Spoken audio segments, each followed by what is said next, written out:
طارق فضل چودھری صاحب، بات یہ ہے کہ آپ اصل میں موجود نہیں تھے تو میں بھٹی صاحب کی باتیں لکھ رہا تھا. میں کہا آپ سے پوچھ لوں. وہ کہہ رہے ہیں کہ 2025 میں جمہوریت سیاست سب نیلام ہوئی اور نکمی ترین اتحادی حکومت مایوس کن ہوئی. سیاست جو ہے وہ ٹکے ٹوکری ہو گئی. میں تو نہیں یہ بات کہہ رہا، میں تو بڑی تعریف کر کے ہٹا تھا. میں نے کہا کہ بھی سیاستدان اتنے پاورفل ہو گئے کہ انہوں نے پارلیمنٹ کو مضبوطی کے ڈنٹ پہ رکھ کے دکھایا، اپنے ڈنٹ دکھائے کہ انہوں نے سپریم کورٹ بھی نہیں بنا دی، انہوں نے پتہ نہیں کیا کچھ کر دیا. تو سر یہ لوگوں کو منہ توڑ جواب دیں بھٹی صاحب جیسے لوگوں کو جو کہہ رہے ہیں کہ ووٹ کی عزت نیلام ہوئی، سیاستدان نیلام ہوئے، پتہ نہیں کون کون نیلام ہو گیا، پارلیمنٹ تباہ ہو گئی. میں چاہتا ہوں میرا بھائی آج جوبن پہ آ جائے فل. طارق فضل میرے بھائی، سال کا آخری شو ہے، بھٹی کو جواب دینا ہے. بھٹی صاحب کو آپ نے بہت شکریہ کامران بھائی، بہت شکریہ. نیا سال مبارک. گزارش یہ ہے کہ اشاد بھٹی صاحب جو ہیں، حاجی صاحب، ان جیسا جوبن تو صرف انہی پہ آ سکتا ہے، کسی دوسرے پہ تو یہ کیفیت نازل نہیں ہو سکتی. اس کیفیت کا تو میں مقابلہ نہیں کر سکتا. لیکن میں بڑی آپ یہ کہیں کہ حقیقت پسندانہ کچھ چند باتیں آپ کے سامنے رکھوں گا.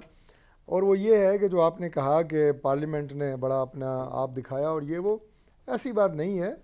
پارلیمنٹ جو ہے وہ کسی کو اپنا زور یا اپنا اختیار دکھانے والی جگہ نہیں ہے، بلکہ وہ ذمہ دارانہ طریقے سے جو قانون سازی ہے، جو کانسٹیٹیوشنل امینڈمنٹس ہیں، وہ اس کا ایک رائٹ ہے، وہ اس نے کیا ہے، اپنا رائٹ ایکسرسائز کیا ہے.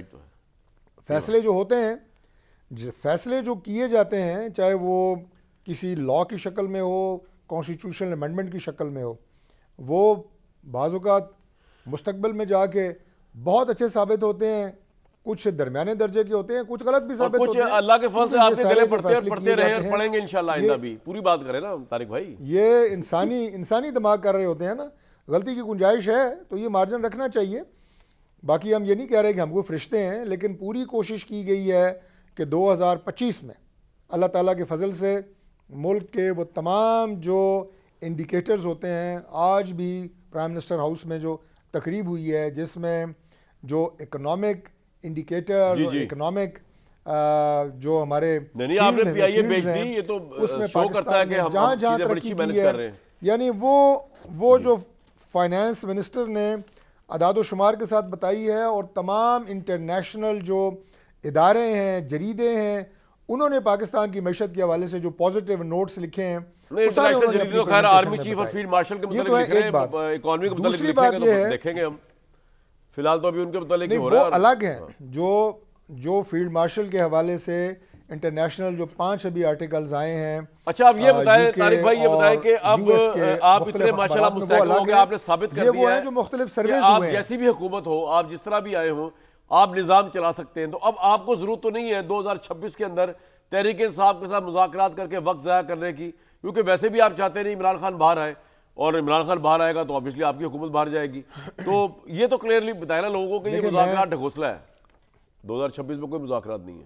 جی مذاکرات بالکل، میں اس کو براہ راست اس کا جواب دوں گا، لیکن اگر آپ مجھے اجازت دیں تو بھٹی صاحب کو نا ایک آپ وسیع میدان دے دیتے ہیں، اور وہ سارا ان کے پاس صرف میدان ہی ہے، آپ کے پاس تو منسٹری بھی ہے، آپ کے پاس تو پاور بھی ہے، آپ کے پاس تو موجے بھی ہے. سر ان کے پاس صرف یہ میدان ہے، خالی میدان ہے.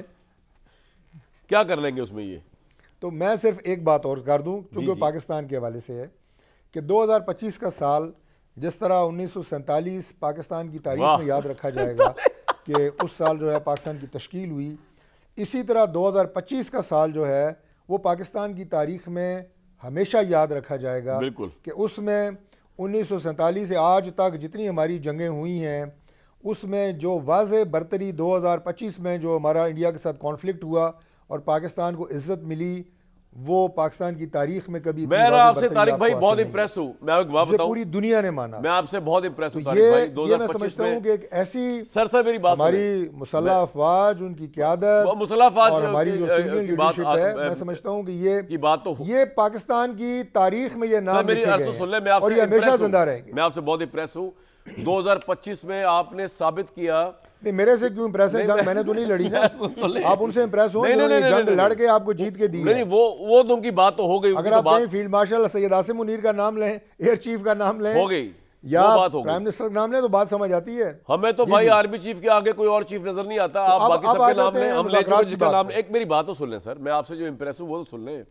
میں آپ سے اتنا امپریس ہوں طارق بھائی کیونکہ میں نے جب ہوش سنبھالا نا تو آپ لوگوں کی جو پالیٹکس تھی نا اس میں آپ نے بتایا تھا کہ زرداری صاحب سے زیادہ کرپٹ آدمی کوئی نہیں ہے، لیکن بڑا پن کیا ہوتا ہے کہ جب آپ کو اپنی غلطی کا احساس ہوا، آپ کو پتا چلا کہ عوام سے جھوٹ بولا گیا تھا، پی ایم ایل اے نے جھوٹ بولا اتنا عرصہ، زرداری صاحب تو اتنے پاک پوتر آدمی ہیں کہ ان کا ایک ان لمیٹڈ تا حیات ثانی استصلاح بنتا ہے کرپشن سے، کرمنالوجی سے، ہر قسم کے غلط کام سے. یہ آپ نے بہت بڑی بات کی ہے کہ آپ نے اپنی سیاست کی نفی کرتے ہوئے اپنے آپ کو یہ بتاتے ہوئے کہ ہم جھوٹ بولنے سے پہلے دیکھیں کامران بھائی سب سے پہلی بات تو یہ ہے سب سے پہلی بات تو یہ ہے کہ استثناء صدر کو جو حاصل ہوتا ہے وہ جو ٹینیور ہوتا ہے ایز پریزیڈنٹ، اس میں ان کو وہ حاصل ہوتا ہے.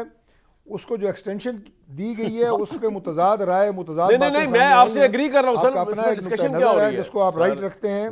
میں ذرا تحریک انصاف کی مذاکرات کی بات پہ آ جاؤں اگر آپ اجازت دیں تو. سر میں کہہ رہا ہوں مذاکرات میں ابھی 1 منٹ میں دوبارہ آتے ہیں سر، 1 منٹ ٹھہر جائے، مذاکرات میں آتا ہوں، بہت ٹائم ہے.